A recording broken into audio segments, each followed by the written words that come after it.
The notification lit up my phone at midnight. A photo from Elena, my best friend's aunt. My pulse spiked before I even read her message. She stood at some gallery opening, elegant in black, staring straight through the camera. The text below made me sit straight up. Do you think I'm attractive? Marcus was somewhere in Thailand. His 51-year-old aunt was asking me, at 29, a question that felt loaded with dynamite. I stared at those 7 words for a full minute. My thumb hovered over the keyboard while something shifted in my chest, something I'd trained myself never to feel about her. This woman, who'd always seemed untouchably sophisticated, was waiting for my answer. But before we begin, let me know where in the world you're watching from today. It's always fascinating seeing who's joining us from around the world. The soft whir of Marcus's fancy air purifier filled the quiet apartment as I settled into the guest room bed. 3 days of house-sitting stretched ahead, just me, his temperamental cat Hendrix, and a collection of surprisingly high-maintenance plants that came with detailed care instructions. Marcus had always been particular about his things, even back in college. I checked my phone one last time before setting it on the nightstand, almost midnight on a Wednesday. Marcus's latest Instagram post showed him grinning in front of some temple in Thailand, his backpack looking comically overstuffed. 5 months into his solo adventure through Southeast Asia, and he seemed to be thriving. The screen suddenly lit up with a notification. I expected another travel update, but instead saw a name that made me pause. Elena Marchetti, Marcus's aunt. The woman who'd stepped in to help raise him after his parents died when he was 12. I'd seen her maybe half a dozen times at family gatherings over the years, always elegant and slightly reserved. The kind of woman who could make even grocery shopping look sophisticated. The preview showed she'd sent a photo. Curious, I opened the message. My breath caught slightly. The image showed Elena at what looked like a gallery opening, wearing a black dress that draped perfectly across her shoulders. Her auburn hair fell in soft waves, catching the warm gallery lighting. She held a wine glass casually in one hand, looking directly into the camera with an expression I couldn't quite read. Something between confidence and question. Below the photo were 7 words that made my pulse inexplicably quicken. Do you think I'm attractive? I sat up straight, suddenly wide awake. The message had come through their family's group chat that included Marcus, Elena, and me, originally created to coordinate holiday gatherings years ago, but mostly dormant lately except for Marcus's travel updates. My thumb hovered over the keyboard as questions raced through my mind. Had she been drinking at the gallery event? Was this meant for someone else entirely? And why was this simple question from a woman I barely knew affecting me so strongly? I studied the photo again, trying to maintain some emotional distance.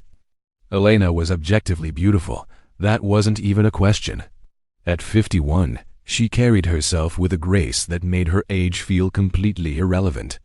The few times we'd talked, usually about Marcus's latest adventures, I'd found myself drawn into her quick wit and the way she actually listened, really listened, when people spoke.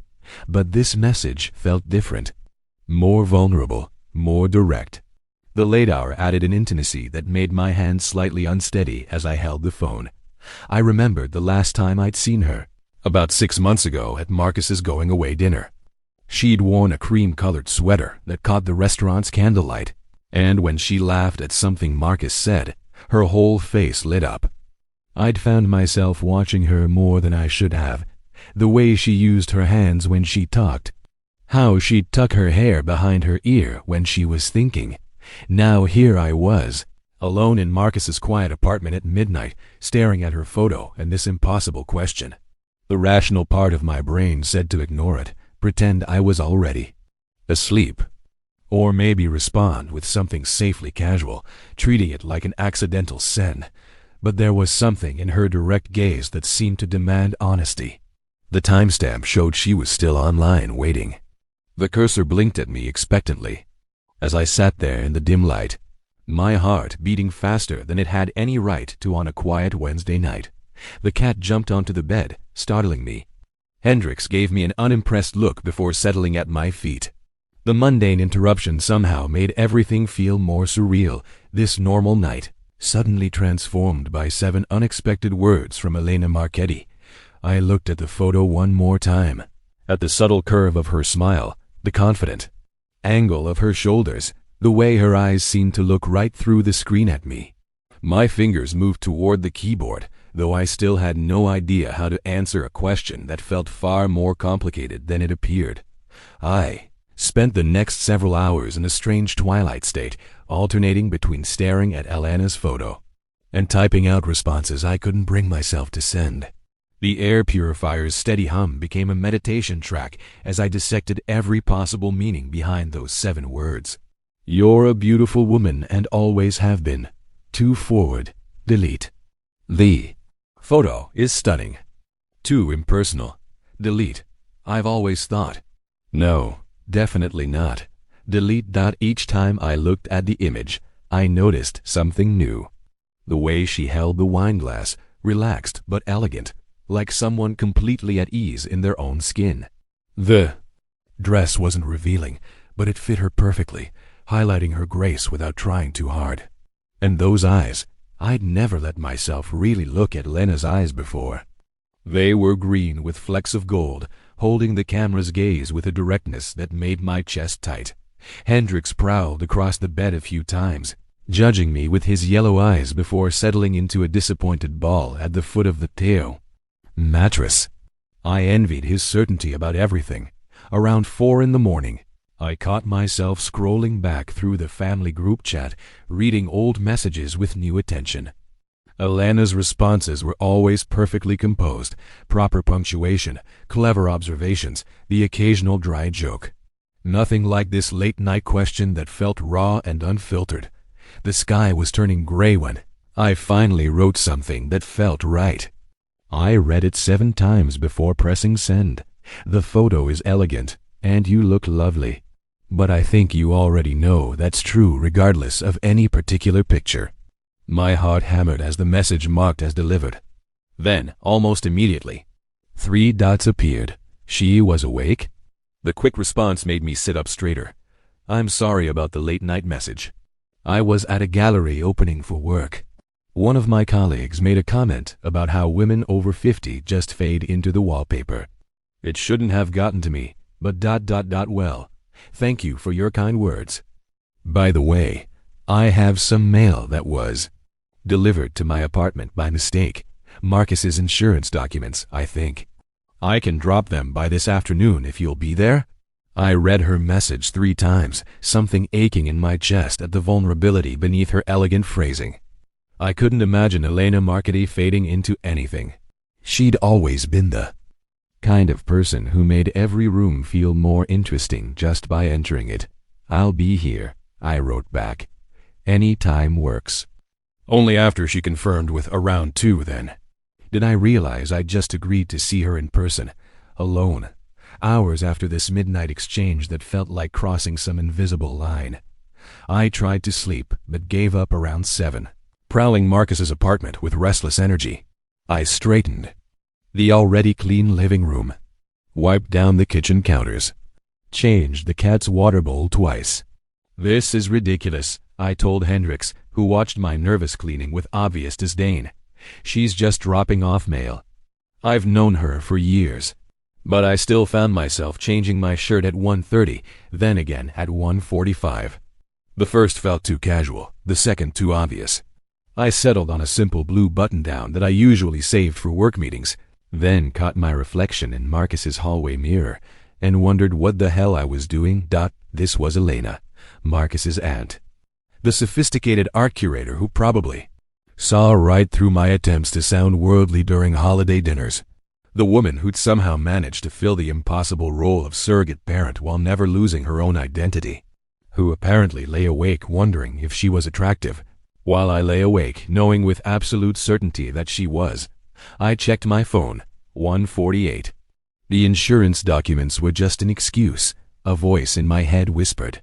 She could have easily mailed them.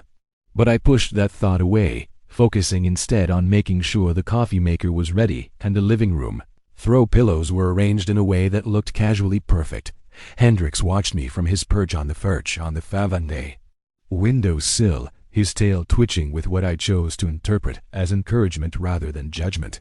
The morning light caught his fur, creating a halo effect that felt like an omen, though of what, I wasn't quite sure. The intercom buzzed at exactly 2 o'clock. The intercom crackled.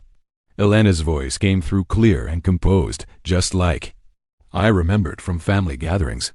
I buzzed her up, then caught myself smoothing my shirt one last time before opening the apartment door. She appeared at the top of the stairs wearing fitted jeans and a cream silk blouse that somehow made casual clothes look like they belonged in a magazine spread. Her auburn hair caught the afternoon light from the hallway window, and I noticed, for the first time, how it had subtle highlights I'd never allowed myself to really see before. "I hope I'm not interrupting anything," she said, pulling an envelope from her leather tote bag. I watched as she tucked a strand of hair behind her ear, a gesture that seemed almost nervous, completely at odds with her usual self-possession. "Not at all. Would you like some coffee? I just made a fresh pot." The words came out before I could second-guess them. She hesitated for just a moment, then smiled. "That would be lovely, actually." As she followed me to the kitchen, I caught the subtle scent of her perfume, something light and expensive that made the hallway feel suddenly more intimate. I busied myself with mugs while she settled at the counter, trying not to think about how this was the first time we'd ever been truly alone together. "How do you take it?" "Black is fine." She accepted the mug with both hands, and I noticed her nails were painted a subtle rose gold. "Thank you for being so kind about my message. Last night, it was unprofessional of me." It wasn't unprofessional, it was human. I surprised myself with my directness. "Want to tell me about this colleague?" Elena laughed softly, wrapping her fingers around the warm ceramic. "Oh, you know the type. He's been trying to edge me out of the modern wing curation for months. Yesterday, he actually suggested I might be more comfortable with the classical collection. Because apparently, at 51, I couldn't possibly understand contemporary art trends." The bitterness in her tone made something in my chest tighten. "That's ridiculous. You literally shaped half the gallery's current direction." She looked up, surprised. "You know about my work? Marcus talks about you all the time. How you transformed the whole space, brought in new artists no one else was looking at yet." I didn't add that I'd occasionally Googled her exhibitions, reading reviews that praised her innovative vision. What should have been a quick mail drop-off evolved into a 2-hour conversation. Elena spoke about her passion for discovering new artists, the challenges of staying relevant in a field that worshipped youth. I found myself completely engaged, asking questions about specific exhibitions, sharing my own experiences with feeling caught between expectations and reality. And then, she said, halfway through her second cup of coffee, "I find out Richard is engaged to a 28-year-old yoga instructor." She laughed, but it didn't reach her eyes. "I suppose that's what men my age are supposed to want, isn't it?" "Richard sounds like an idiot," I said firmly, surprising us both. "Sorry, I know he's your ex-husband, but ... No, you're right." She smiled, a real one this time. "He is an idiot. Though I suppose I should thank him. The divorce forced me to remember who I was beyond being someone's wife." She glanced at her watch and started. "Oh God, is that the time? I've completely hijacked your afternoon." "I enjoyed it," I said quickly. Too quickly maybe, but it was true. She stood, gathering her bag. "Thank you for listening. Really listening. It's been a while since anyone has done that." Her hand touched my arm briefly as she said it. Just a light contact through my shirt sleeve, but it felt electric. I could still feel the warmth of her fingers as she moved toward the door. "Wait," I heard myself say. "I heard you mention setting up a home gallery space. I'm pretty good with installation work, if you need help this weekend." The words hung in the air between us. I couldn't read her expression, surprise, hesitation. But then she smiled, and something in her eyes made my pulse quicken. "That would be wonderful, actually. Saturday afternoon?" "Saturday's perfect." She lingered in the doorway for a moment. and I found myself holding my breath. "I'll text you the address," she said finally, and then she was gone, leaving only the ghost of her perfume in the hallway, and a feeling that something fundamental had shifted between us. The next 2 days felt like molasses. I watered Marcus's plants, fed his cat, and tried to focus on work. But my mind kept drifting back to that afternoon with Elena. Every time my phone buzzed, my heart would skip, only to sink when it was just another email or app notification. I caught myself checking our brief message thread more times than I'd like to admit. The conversation sat there, ending with her simple, "Thank you for today," followed by my equally careful, "Anytime." Neither of us had reached out since, though I drafted and deleted countless messages. Thursday night, I found myself watching YouTube tutorials about proper art hanging techniques. The basics seemed straightforward enough: measuring, finding studs, using the right anchors. But I dove deeper, learning about optimal viewing heights, lighting considerations, and how to create visual flow between pieces. I wanted to be actually helpful, not just present. You know that feeling when you're looking forward to something so much that time seems to stretch endlessly? That was my Friday. I cleaned Marcus's apartment twice just to keep my hands busy. Around 8 that evening, my phone finally lit up with her name. 1422 Marlowe Street. Her text read, followed by, "Tomorrow at 2 p.m. Then, almost immediately, "You don't have to do this." Before I could respond, another message appeared, "But I'm glad you offered." I replied quickly, keeping it simple. "I'll be there. Looking forward to it." Saturday morning arrived with unexpected rain, the heavy, persistent kind that turns the world gray and makes everything feel closer somehow. I drove carefully through the wet streets, following my GPS to an elegant townhouse in one of the city's older neighborhoods. Even through the rain, I could tell the building had character, all brick and tall, windows with black trim. Elena opened the door before I could knock. She was barefoot, wearing faded jeans and an oversized cream sweater that slipped slightly off one shoulder. Her hair was loose and slightly messy, like she'd been running her hands through it while thinking. I'd never seen her look so unguarded. "You made it through the downpour," she said, stepping back to let me in. "I was worried the rain might make you reconsider. Takes more than a little rain to scare me off." I smiled, toeing off my wet shoes when I noticed her bare feet. Her home was exactly what I'd imagined, yet somehow more intimate. Art hung everywhere, but not in a showy way. Each piece seemed to be in conversation with the others around it. The hardwood floors were warm against my socks, and somewhere a kettle was starting to whistle. "Tea first," she said, leading me through to a kitchen that managed to be both modern and cozy. "Then I'll show you what we're working with." The rain drummed steadily against the windows as she poured Earl Grey into heavy ceramic mugs. The sound made the space feel like a cocoon, like the rest of the world had politely stepped back to give us room to breathe. "I've been collecting these pieces for years," Elena explained as we walked through her home. She'd cleared a wall in what must have been her dining room, and several wrapped works leaned carefully against a sideboard. "Some are from artists I've shown, others just spoke to me. They've been in storage since the divorce. It feels right to finally give them a proper home." We fell into an easy rhythm as we worked. Elena would unwrap each piece reverently, telling me its story while I measured and marked the wall. She had a curator's eye for spacing and flow, making small adjustments to my pencil marks with confident precision. "A little higher on the left," she'd say, or "let's give this one more breathing room." Her bare feet made soft sounds on the hardwood as she stepped back to consider each placement. The rain kept falling, creating a gentle backdrop to our work. Water streaked the tall windows, turning the outside world into an impressionist painting. The gray light was soft and diffuse, perfect for seeing the artwork clearly without harsh shadows.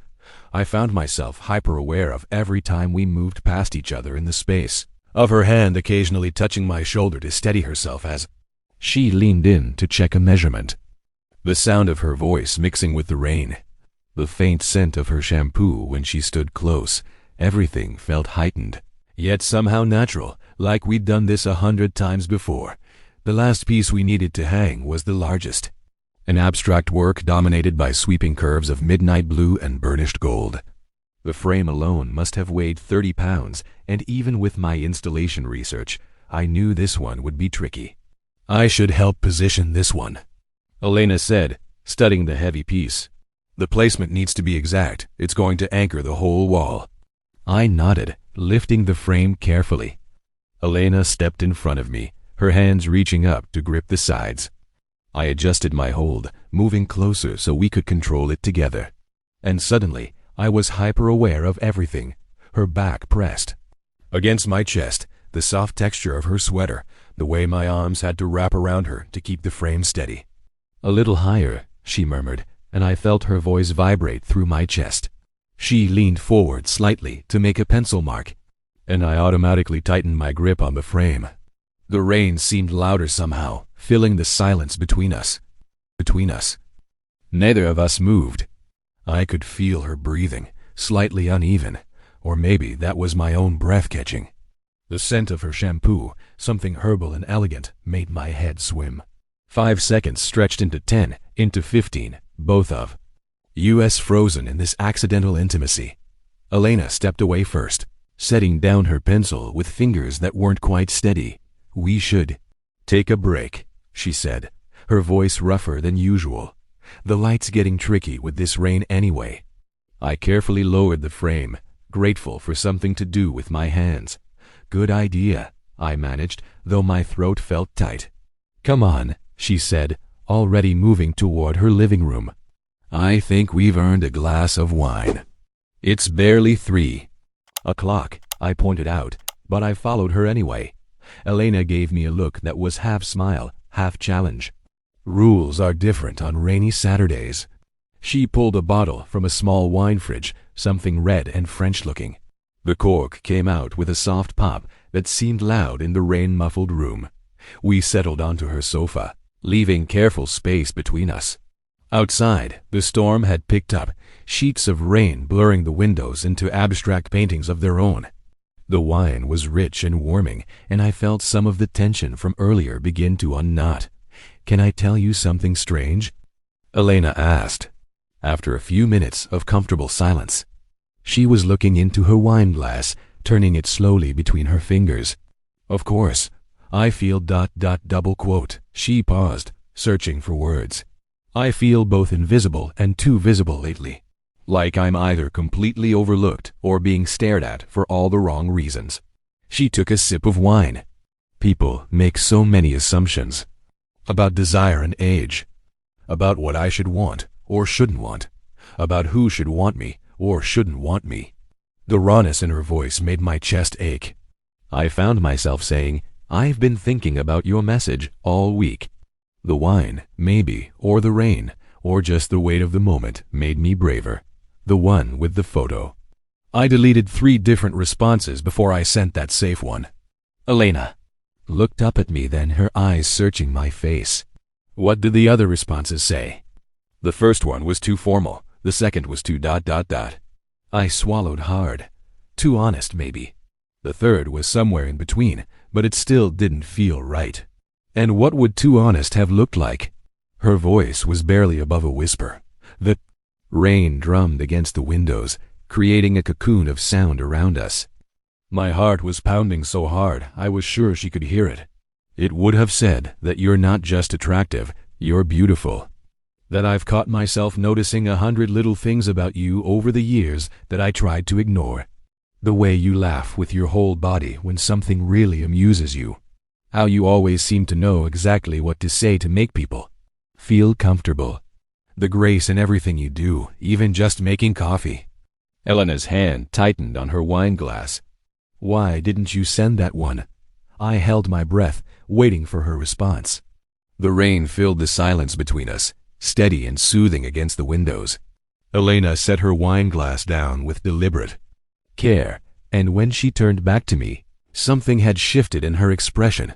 She moved closer on the couch, closing the careful distance we'd maintained. close enough now that I could see the subtle gold flecks in her green eyes, catch the sweet hint of wine on her breath. My pulse quickened as she studied my face. "This is probably unwise," she said softly, but her hand found mine as she spoke. Her fingers were cool from the wine glass, sliding between mine with gentle certainty. "You're Marcus's friend. I'm significantly older than you." She paused, her thumb tracing small circles on my palm that made it hard to concentrate. "There are so many reasons we should stop right now." I curled my fingers around hers, steadying us both. "We can be unwise carefully," I said, surprising myself with how steady my voice sounded. "Nothing happens that we don't both choose. Nothing happens that we don't both want." Elena's free hand came up to my face, her touch featherlight against my jaw. The moment stretched, tension building like electricity before a storm. Then she leaned in, her kiss deliberate and slow, giving me every chance to pull away. I didn't want to pull away. Her lips were soft, tasting of wine and something uniquely her. The kiss was gentle, questioning, full of restraint that made my heart race faster than any passionate embrace could have. She drew back slightly, her eyes searching mine. "Is this okay?" Instead of answering with words, I kissed her again, deeper. This time, my hand slid into her hair, auburn strands silk smooth between my fingers. She made a small sound in the back of her throat that sent heat coursing through me. Her hand tightened on mine as the kiss deepened, became more urgent. We kissed until we were both breathing hard, lost in the sensation and the sound of rain and the growing heat between us. When we finally pulled apart, the unspoken question hung heavy in the air. How far did we want this to go? Elena stood abruptly, her cheeks flushed and her lips slightly swollen from our kisses. "I need a moment," she said, her voice unsteady. She walked to the window, wrapping her arms around herself as she watched the rain streak down the glass. I stayed on the couch, trying to slow my breathing, to think clearly through the haze of desire and wine and rain-soaked intimacy. The distance between us felt charged with possibility and uncertainty in equal measure. The rain drummed against the windows, marking time as we both recalibrated, processing what had just happened and what might happen next. Elena's silhouette against the gray afternoon light was both familiar and strange. The woman I'd known for years transformed by this new awareness between us. I watched her watching the rain, noting how her fingers pressed against her arms, how her breath slightly fogged the window. The moment stretched, delicate as spun glass, while we both decided what this would become. Elena turned from the window, her steps measured as she returned to the couch.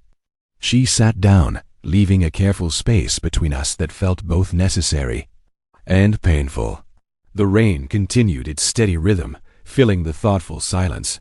"I should be more responsible about this," she said finally, smoothing her hands over her jeans. "I'm 51. You're, what, 27?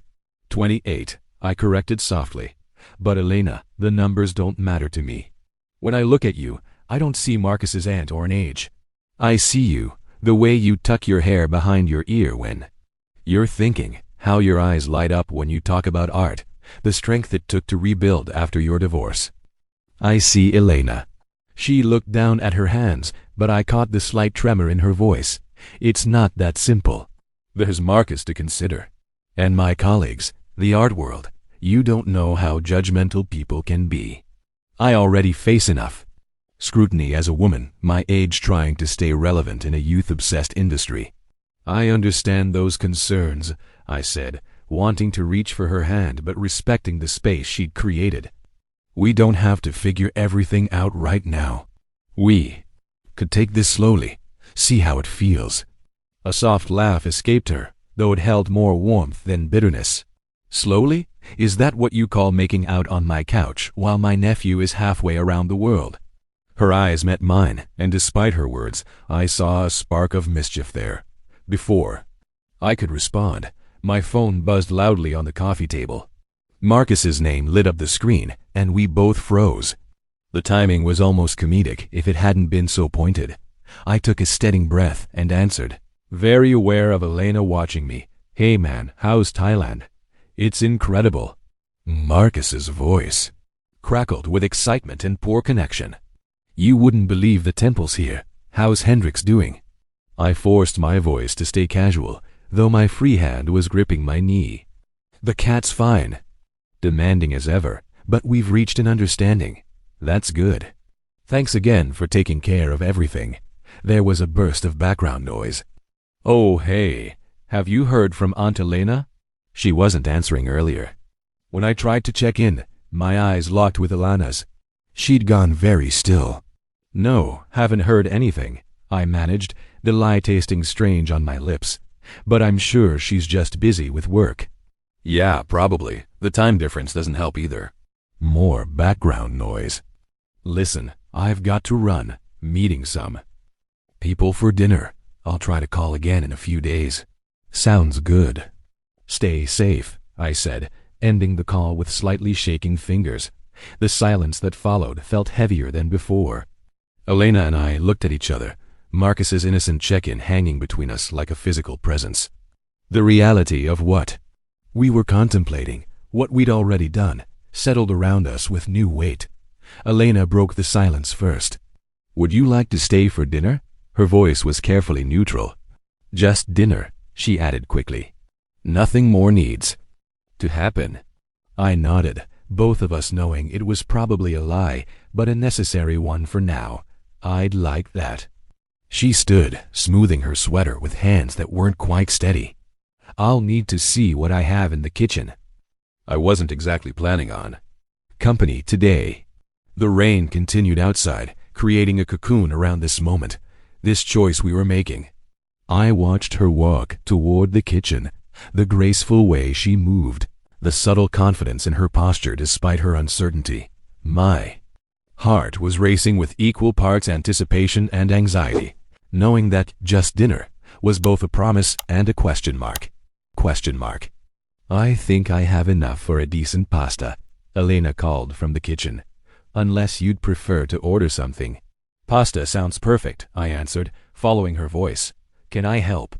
Her kitchen was like the rest of her home, elegant but lived in, with copper pots hanging above a center island and herbs growing in the window. Elena was already pulling ingredients from a well-organized pantry, her movements precise and familiar. "You could start on the vegetables," she suggested, setting an assortment on the cutting board. "I trust you know your way around a knife." I rolled up my sleeves, warming to this unexpected domesticity. "I can manage not to lose any fingers." We fell into an easy rhythm, moving around each other as if we'd done this dance before. I chopped tomatoes, garlic, and fresh basil while Elena worked on a sauce that filled the kitchen with rich aromas. Our arms would brush occasionally as we reached for things, each contact sending little sparks through me. "Marcus mentioned you used to cook professionally," I said, keeping my tone casual, despite how strange it felt to say his name now. Elena nodded, stirring the sauce. "Just for a few years after college, before I found my way to art curation. But cooking remains ... therapeutic. Something about the process, the transformation of simple ingredients into something more." The pasta came together beautifully, and soon we were seated at her dining table, a bottle of red wine between us. The conversation flowed naturally, carefully skirting around what had happened on the couch earlier. Instead, we talked about books. She loved classic Russian literature. I preferred contemporary fiction. She told me about her travels through Europe's smaller museums, the hidden gems she'd discovered. I shared my uncertainties about my career path, the feeling of being untethered while everyone else seemed to have it figured out. "That feeling doesn't necessarily go away with age," she admitted, reaching for the wine.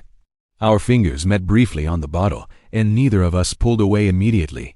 After my divorce, I felt completely lost. 18 years of marriage, and suddenly, I was starting over at 48. "How did you find your way through it?" "Slowly, one day at a time." She took a sip of wine, her eyes distant. "I realized I had been living someone else's version of my life. The divorce forced me to figure out who I was without that framework. After dinner, we cleaned up together, falling back into that easy synchronization. She washed while I dried, our conversation comfortable but charged with underlying awareness. Every time she passed me a dish, our hands would touch, and the simple domestic task felt intimate in a way I hadn't expected. The kitchen clean. Elena moved to a small speaker on the counter. Soft jazz filled the room, the kind of music that seems made for rain-soaked evenings and lowered inhibitions. I recognized Ella Fitzgerald's voice, smooth as honey. "Dance with me?" Elena asked, holding out her hand. The request was both innocent and loaded with meaning. I took her hand, drawing her close. We swayed together in her living room, the pretense of distance forgotten. Elena rested her head against my chest, and I could feel her heartbeat, quick but steady. Outside, the rain had finally stopped, leaving only the gentle sound of water dripping from the eaves. The song ended, but we didn't immediately part. Elena lifted her head to look at me, and I saw something shift in her expression, vulnerability mixed with determination. She stepped back just enough to take my hand properly, standing still, not pulling me anywhere but not letting go either. I understood what this moment meant. We were at a crossroads. I could say good night now, walk away while we could still pretend this was just an unusual day between acquaintances. Or we could acknowledge what was building between us, knowing we couldn't take it back once we did. Elena's hand was warm in mine as we stood there, the music playing softly behind us, both of us holding our breath on the edge of this decision. Elena's fingers laced with mine as she took a step backward, then another, leading me toward a doorway I hadn't noticed earlier. She moved with deliberate slowness, each step a choice being made. The hallway was dim, lit only by what spilled from the living room behind us and a soft glow ahead. She paused in the doorway of what I now saw was her bedroom. Through the opening, I could make out the details of her private space, a queen-sized bed with crisp white linens, a reading lamp casting warm light across the room, art prints on the walls that seemed more personal than the gallery pieces in the rest of her home. The intimacy of seeing this space, of being invited into it, made my breath catch. Elena turned to face me, still holding my hand but keeping that threshold between us. Her expression held a mix of desire and hesitation that I imagined mirrored my own. She opened her mouth to speak, and I could see Marcus's name forming on her lips. "Don't," I said softly, touching her cheek with my free hand. "This is about use as just us. We're both adults who can make our own choices." She leaned slightly into my touch, her eyes searching my face. I stayed still, letting her look for whatever she needed to find. I knew what this moment meant, the weight of the decision we were making. But I also knew, with a clarity that surprised me, that I wanted this. Wanted her. After what felt like minutes, but was probably only seconds, Elena nodded slowly. Her grip on my hand tightened as she drew me across the threshold. The air felt different here, charged with possibility and the understanding that we'd made our choice. We stood facing each other in the gentle lamplight, close enough that I could see the subtle shimmer in her green eyes, the slight tremor in her breath. Neither of us moved to close that final distance, both savoring this moment of anticipation, of knowing what would happen next, but not rushing toward it.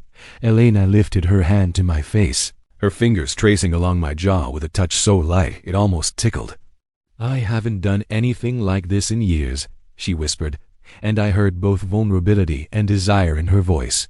Something this unexpected, this meaningful. "Neither have I admitted, turning my face slightly to press a kiss against her palm. "Not something that feels like this." I didn't have words to describe exactly what this was, this pull between us that felt both new and somehow inevitable. This connection that had sparked from a late-night message and grown into something neither of us had seen coming. But from Elena's expression, I knew she understood. She rose up on her toes as I leaned down, meeting in a kiss that was different from our earlier ones. Where those had been discovery and surprise, this was acknowledgement and choice. We took our time, learning each other's rhythms, hands wandering but not urgent. Her fingers threaded through my hair as mine traced the curve of her waist. All the reasons we shouldn't be doing this, Marcus. The age gap, the complications that would Inevitably, follow seemed to fade against the reality of how right this felt. Elena pressed closer, deepening the kiss, and I could feel her smile against my lips. The moment stretched, sweet and electric, as we stood in her bedroom's soft light. Having crossed a line we both knew we couldn't uncross. But right then, with Elena warm and real in my arms, that didn't feel like something to regret. It felt like the beginning of something neither of us had expected, but both of us wanted. I pulled back just enough to look at her, taking in her flushed cheeks and slightly mussed hair. She looked younger somehow, but also more herself, as if all the careful composure she usually wore had given way to something more authentic. Something that matched the vulnerability she'd shown in that midnight message that had started all of this. I awoke to unfamiliar softness silk sheets instead of Marcus's cotton ones. Morning light filtered through gauzy curtains I didn't recognize. For a moment, I was disoriented until the memories of last night filtered back. Elena, the rain, the choice we'd made. She wasn't beside me, but I found her immediately, a silhouette by the window. The rising sun painted her gallery wall in stripes of gold and amber, the light catching in her auburn hair. She wore a silk robe in deep blue, both hands wrapped around a coffee mug, and something about her stance relaxed, contemplative made my breath catch. I'd never seen her quite like this, unguarded in the early morning light. The floorboards creaked as I shifted, and Elena turned. The smile she gave me was something entirely new, part shy, part knowing, wholly genuine. It made her look younger somehow, but also more distinctly herself. I wanted to memorize that smile, to keep it safe somewhere. Movement caught my eye, her phone on the nightstand, screen illuminated. I could see the draft message she'd started to Marcus. Coming home early. Everything's fine. As I watched, Elena noticed my gaze, reached over, and deliberately deleted the unsent text. The choice was clear in that simple action. "I'm not ready," she said softly, still holding her coffee but looking at me now instead of the sunrise. "Not ready for this to end. Not ready for the questions, the explanations, the ... She gestured vaguely with one hand, encompassing all the complications waiting beyond her bedroom door. "Then let's not end it yet," I said, propping myself up on one elbow. "The world out there can wait a little longer." Elena set her coffee down on the windowsill and crossed back to the bed. The morning light followed her, wrapping her in warm gold as she slipped under the covers beside me. We lay there quietly, not speaking, just being present in this moment we'd carved out for ourselves. Her head found my shoulder, and I traced lazy patterns on her silk-covered arm. The city was waking up outside. We could hear distant traffic, a neighbor's dog, the usual morning sounds. But in here, in this bubble we'd created, time felt suspended. Elena's coffee cooled forgotten by the window as we held on to our stolen morning. Neither of us quite ready to let reality intrude. Morning sunlight painted patterns across Elena's sheets as we talked, really talked, in a way that felt impossible in darkness. She traced invisible lines on my chest, her touch gentle but purposeful, as she opened up about the end of her marriage. 18 years, she said softly. And then one day I realized we were just going through the motions, living parallel lives, under the same roof. Her finger drew a circle over my heart. The divorce wasn't even angry, just quiet, like everything else had become. I caught her hand in mine, studying the delicate lines of her fingers. And now. She smiled, but there was something vulnerable in it. Now I'm 51 and starting over, learning who I am without being someone's wife. Sometimes it feels terrifying. Sometimes it feels like freedom. I told her about my own fears, the constant pressure to have everything figured out by 30. The way everyone seemed to be racing towards some imaginary finish line of success.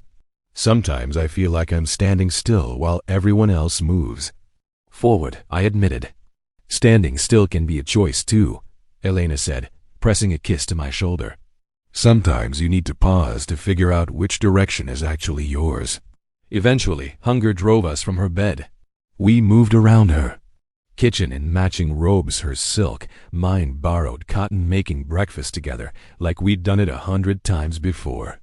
The domesticity of it felt both foreign and right.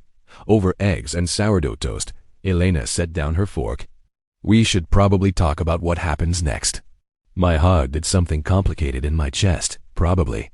She reached across the table, taking my hand. I think maybe we don't need to define everything right now. We could just take it day by day. I'd like that, I said, squeezing her fingers. Though Marcus comes back in 5 days. A shadow crossed her face before she visibly pushed the thought away. 5 days is still 5 days. We spent the rest of the morning finishing the gallery installation, working in comfortable synchronization. The pieces we'd abandoned yesterday found their proper places, though we kept finding excuses to touch, adjusting each other's grip on frames, standing closer than necessary to check alignments. When evening came, we ordered Thai food and ate it on her living room floor, sharing bites from each other's containers while soft jazz played in the background. It felt simple, natural, like we'd stumbled into a pocket universe where complications couldn't reach us. But reality couldn't be ignored forever. Around 9, I reluctantly mentioned needing to check on Hendrix. Elena walked me to her door, her hand linked with mine until the last possible moment. She kissed me goodbye slowly, thoroughly, then pulled back with a small laugh. This is probably the most irresponsible thing I've done in decades. Sometimes irresponsible is exactly right, I said, touching her cheek. The way she leaned into my palm made my chest ache. Tomorrow? She asked, and I heard all the questions layered in that single word. Tomorrow, I promised, and we both pretended we weren't counting down the days until everything would change. Back at Marcus's apartment, even simple tasks felt different. Feeding Hendrix, I remembered Elena's laugh when I'd mentioned his habit of knocking things off counters. Watering the plants, I thought about her hands gesturing as she explained proper drainage techniques. Everything connected back to her now, threads weaving through my everyday movements. We fell into an unexpected rhythm over the next 3 days. Mornings and afternoons belonged to Marcus's apartment, maintaining the fiction of responsible house-sitting, responding to his occasional texts about Thailand with carefully normal replies. But evenings. Evenings were Elena's. She'd cook while I chopped vegetables, or we'd order in and talk for hours. Sometimes we'd work on her gallery, rearranging pieces until the flow felt right. Other times we'd just exist together, reading on her couch or listening to jazz. The domesticity of it all should have felt strange, but instead, it felt like discovering something I hadn't known I was missing. We never discussed what would happen when Marcus returned. The topic hovered at the edges of our conversations, but neither of us wanted to break the spell by acknowledging its temporary nature. Instead, we lived fully in each moment, memorizing details that might have to last us longer than we wanted to admit. On the final night, we lay in her bed, both awake though neither of us spoke. The darkness felt heavy with unspoken words. Her hand found mine above the covers, fingers intertwining. I don't regret it, Elena said finally, her voice soft but certain. Whatever happens next, these days with you, I won't regret any of it. I turned to face her, though I could barely make out her features in the dark. Some things are worth the complications, I said, bringing our joined hands to my lips. We made no promises, no grand declarations about tomorrow, or next week, or next month. Instead, we held each other, letting the night stretch as long as it could. Morning came too soon. I left before dawn, while her neighbors still slept, carrying the memory of her sleepy goodbye kiss.